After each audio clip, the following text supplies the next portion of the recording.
I, Dag Hammarskjold, solemnly swear to exercise in all loyalty, discretion, and conscience the functions entrusted to me as Secretary General of the United Nations, and not to seek or accept instructions in regard to the performance of my duties from any government or other authority external to the organization.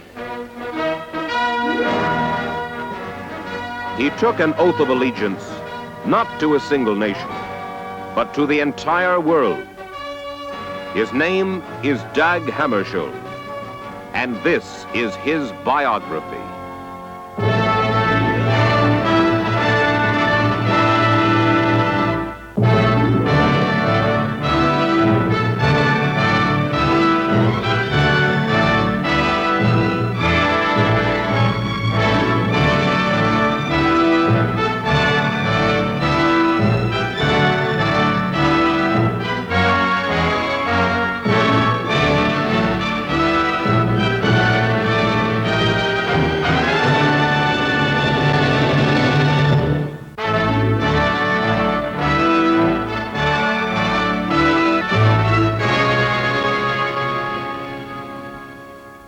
I'm Mike Wallace. This is Biography.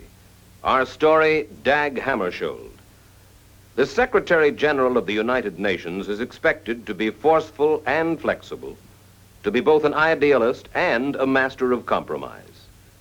In 1953, for the second time in UN history, a new Secretary General was named. Said a UN staff member, "We knew the right man for the job couldn't possibly exist. That was why we didn't recognize him when he arrived in New York and said his name was Hammarskjold." April 9th, 1953.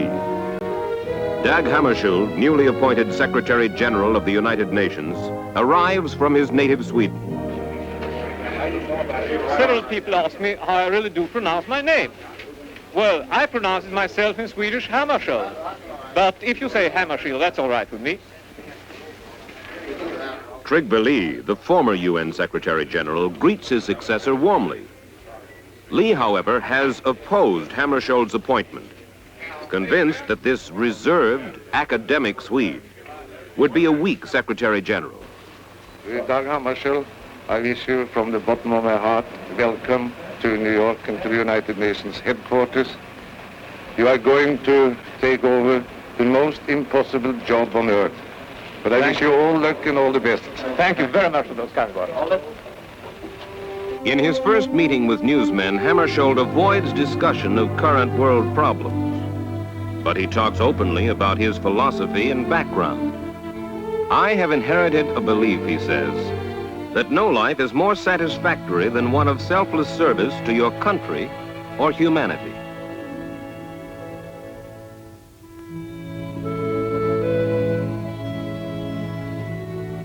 1905.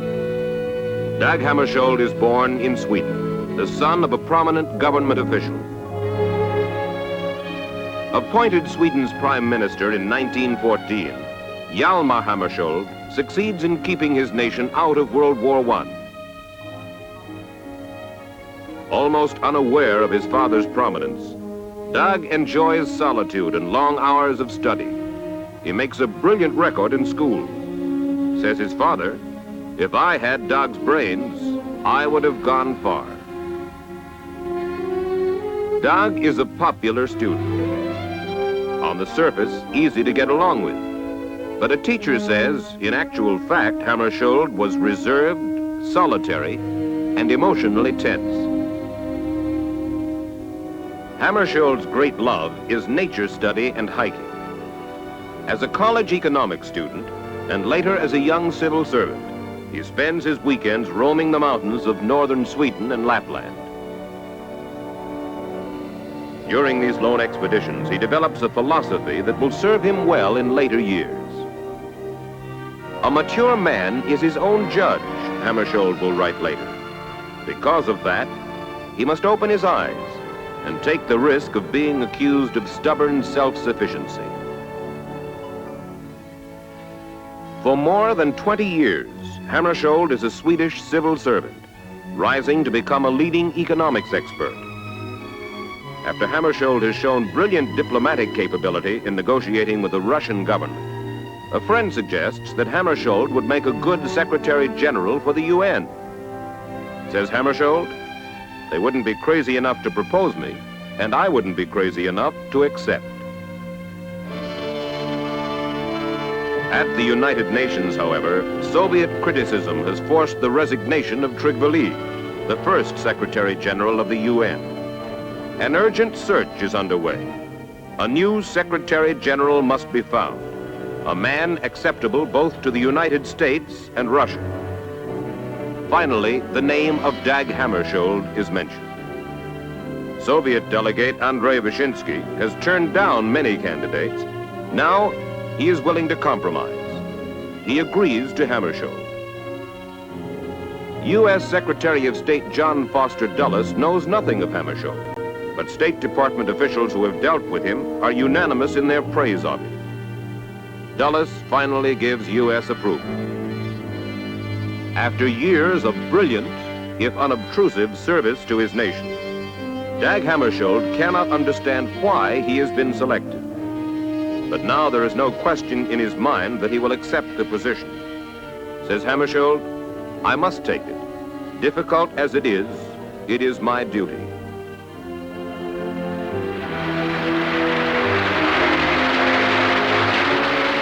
April 10, 1953. Dag Hammarskjold becomes the Secretary General of the United Nations. I feel, he says, like a puppy dog, suddenly lifted by the scruff of the neck and placed in a strange new home. Hammarskjold has taken on his new role with serious misgivings. His responsibilities are enormous, his powers ill-defined. He knows that in the interest of the UN, he must act firmly. Yet if one of the major powers objects to his actions, they can force his resignation. He is caught in the diplomatic crossfire of the Cold War. If, on the other hand, we have a conference which becomes a catch-all for every problem in the world or even every problem in the Far East, it will probably lead to little more than sound and fury signifying nothing. I give the floor to the Honorable of Soviet Union. Point of order. The expression which I think Mr. Vyshinsky used yesterday, but certainly in our view, his resolution will not hold water. The statement is mendacious, it is calumnious, it is a ponderous, long-winded bit of communist nonsense. And that's the way it should be regarded.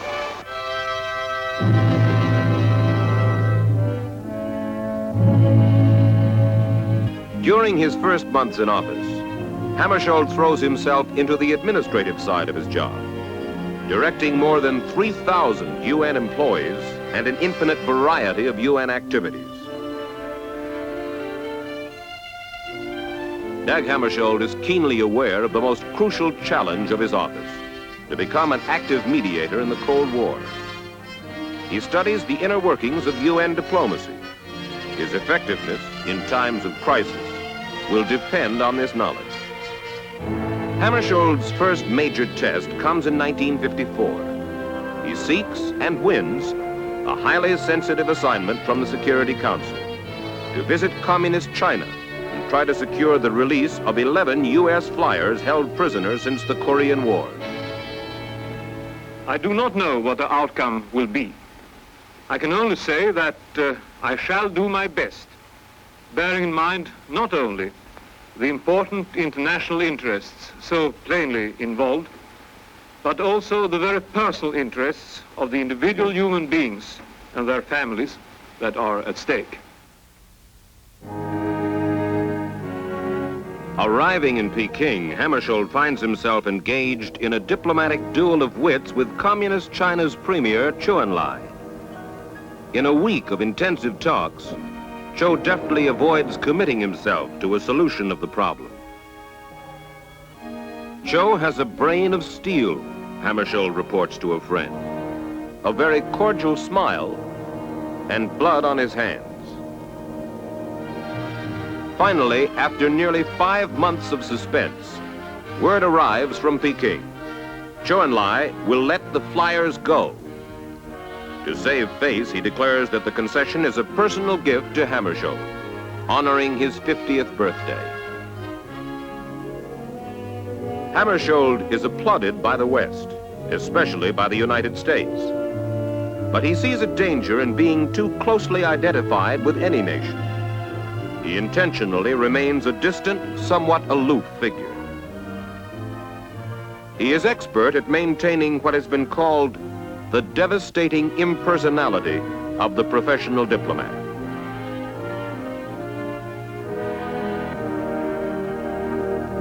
(1955). Hammarskjold visits the Near East, where Egypt and Israel stand on the brink of war. Israel's Prime Minister David Ben-Gurion distrusts Hammarskjold. Persistent rumors have convinced him that the Secretary General opposes the basic concept of a Jewish state. Hammarskjold works to break down Ben-Gurion's suspicions, but his efforts at mediation come too late. October 29, 1956. Ben-Gurion hurls his army across the Gaza Strip in an attack on Egypt. Then Britain and France, bypassing the UN, prepare to enter the conflict in order, they say, to safeguard the Suez Canal. Many Western nations are shocked and denounce this intervention. Simultaneously, the Soviets' hold on their satellite empire appears to be slipping. Hungary is caught up in one of the bitterest and most violent revolutions in modern times.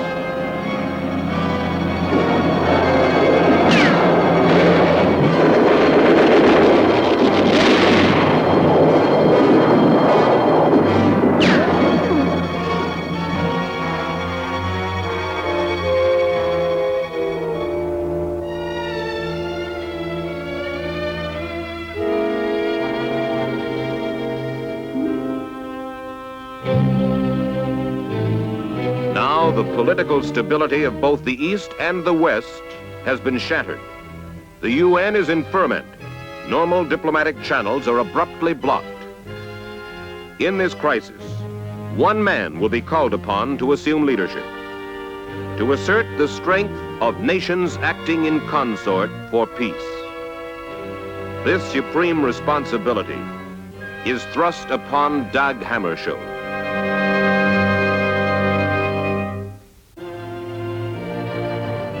November 1956.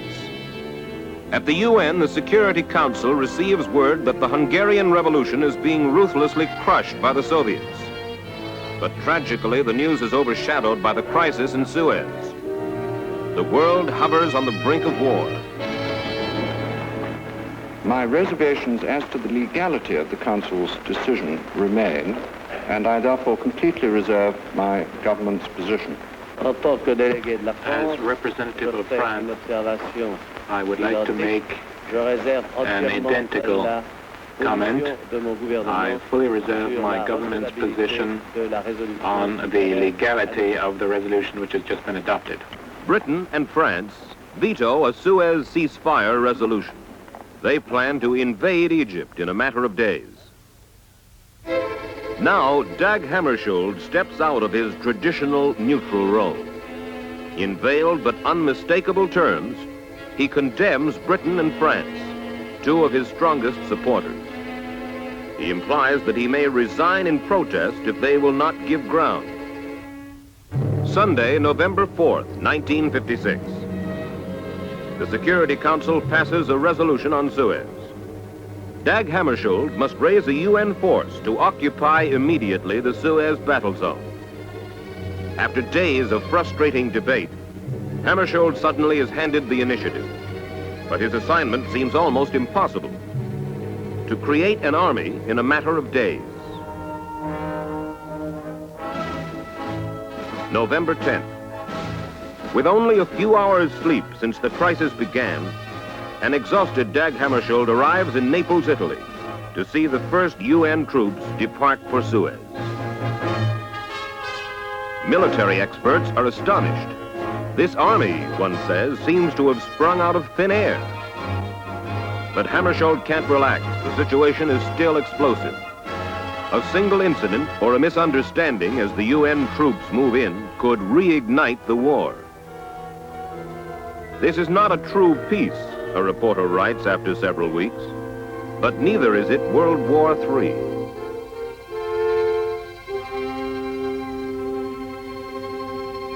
His dramatic role in the Suez Crisis has thrust Hammarskjold more than ever into the public eye. But diplomatic pressures force him to be painstakingly impartial, sometimes intentionally vague. In a rare personal interview, he comments on how he must answer reporters' questions in highly general, even misleading terms. But my reply is really not directed to him. It has to be directed to an entirely different quarter, perhaps to a different country, a different government. I think that by now this is understood and appreciated. But of course it gives the press conference a somewhat peculiar character because there isn't always a direct meeting of question and reply. When asked about his personal interests, Hammarskjold dwells on his love for poetry, much of it by unknown authors. Aside from poetry, what are the relaxations that you like to do? What would be the things you'd do if you had time to do them? Well, I would say maximum outdoor life. I can't achieve very much of it here, for time reasons, for other reasons too, but... What would you do outdoors, mainly? Well, I guess, first of all, I would switch back to what I used to do in Sweden, hiking. Hiking? Hiking, cross-country hiking. And if you manage to put in 1 or 2 mountains in it, it's all right.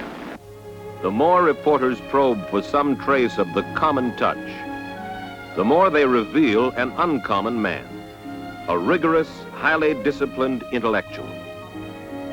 The inner feelings, the deepest emotions of Dag Hammarskjold never come to the surface. Says Hammarskjold, the private man should disappear.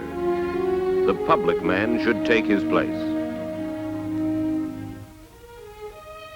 Hammarskjold, the public man, is performing superbly as he begins his second 5-year term. Let Dag do it becomes a common phrase at the UN. Our work for peace must begin within the private world of each one of us. To build for man a world without fear, we must be without fear. To build a world of justice, we must be just. And how can we fight for liberty if we are not free in our own minds? How can we ask others to sacrifice if we are not ready to do so?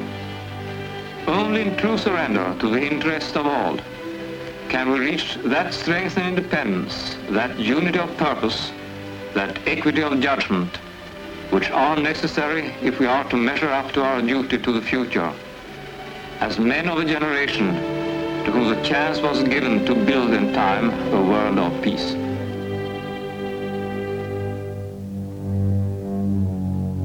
September 1960. In the midst of a complex new crisis in the Congo, Nikita Khrushchev arrives in New York to appear before the UN General Assembly. He promises to make Western diplomats dance like fish in a frying pan. Russian approval of Dag Hammarskjold has vanished. His role as leader of the UN Congo intervention has infuriated Khrushchev. He is determined to force Hammarskjold's resignation, to discredit him before the eyes of the entire world. Khrushchev's first attacks on Hammarskjold are indirect. He astounds the Assembly by proposing that the office of the Secretary General be abolished and replaced by a 3-man troika. As other delegates begin to speak, the Soviet leader behaves like a mischievous schoolboy. A UN delegate remarks, "It is no wonder that Khrushchev does not know how to act in the UN. This is obviously his first contact with an assembly of free men." Khrushchev's troika proposal is overwhelmingly rejected in the UN. Now the Soviet leader is forced to attack Hammarskjold in the open. He denounces the Secretary General in stinging terms and sums up his position with these words: "We do not trust Mr. Hammarskjold. We cannot trust him. If he does not muster up the courage to resign in a chivalrous manner, we will draw the obvious conclusion." Khrushchev has delivered what seems to be the death blow. By precedent, the Secretary General must resign if he has lost the confidence of a major power. I shall remain in my post during the term of office as a servant of the organization in the interest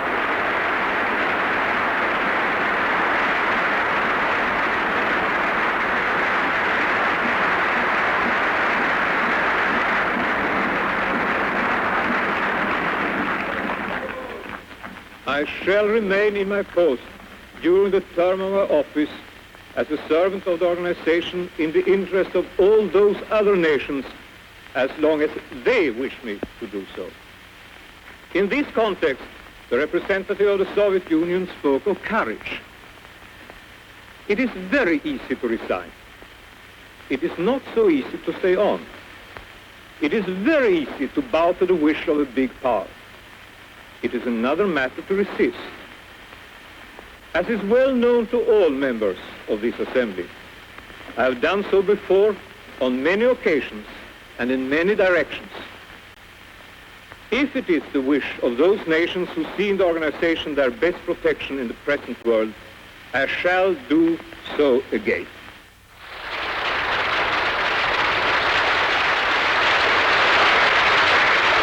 The enthusiasm in the General Assembly is ample evidence that Hammarskjold is supported by a vast majority of the delegates. They hail his courage and determination. But Hammarskjold knows that his so-called victory is really a long-range defeat. Khrushchev has forced him to align himself with the West. His position as neutral mediator is now almost untenable. Hammarskjold knows that the remainder of his term of office will be a grueling ordeal. September 18, 1961. Hammarskjold begins his last great effort at mediation, at creating the atmosphere in which men can negotiate for peace without the use of arms, without the cost of lives. But after 7 years of intensive effort, Dag Hammarskjold seems tired and perhaps a little discouraged. He writes to a friend, "The world is a bit mad, and the more one is compelled to have to do with it, the more one longs for some quiet corner."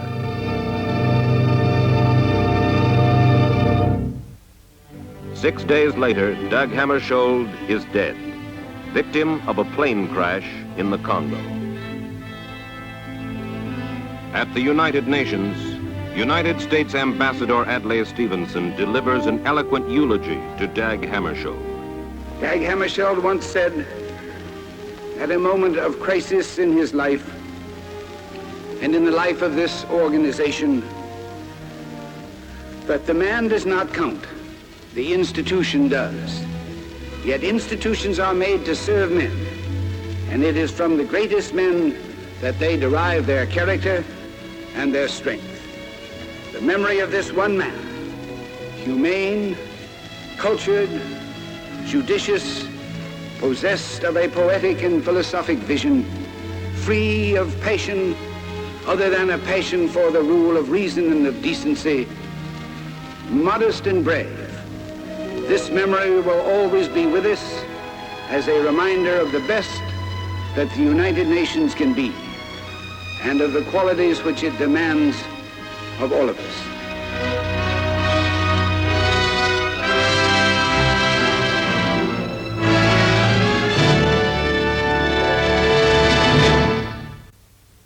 As Secretary General of the United Nations, Dag Hammarskjold could not be partial to the viewpoints of the neutralists, the Western, or the communist bloc of nations. During one crisis, however, a reporter tried to get Hammarskjold to commit himself by asking, "Does your compass now point toward the East or the West?" Hammarskjold's reply has become a legend at the UN. "My compass," he said, "points neither east nor west. It always points forward." Mike Wallace for Biography.